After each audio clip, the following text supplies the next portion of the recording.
Hey, if you want to manage settings for incoming messages on the Pinterest mobile application, first you will have to click on the right bottom corner and then click on the right upper corner to open the settings.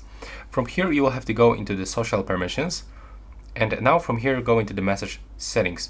So from here you can actually choose who can send you a message and who can add you to group conversations. So from here we've got friends, followers, following, everyone else, and also blocked profile.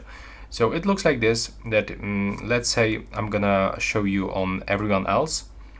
So as you can see, people on the Pinterest that we haven't communicated or collaborated, that's like everyone else.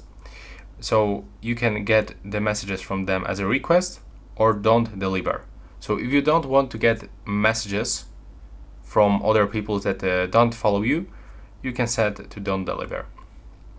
And that's how we can do this for followers, for the friends.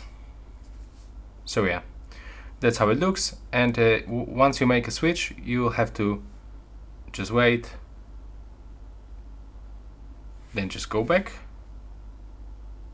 Okay, for some reason it actually showed me that it's still on the request, but take a look. When I go back, I've got information that it stays for the don't deliver. So probably when we are going to restart our application, everything will goes as normal. So that's all right now. Please subscribe to my channel and see you in the next one.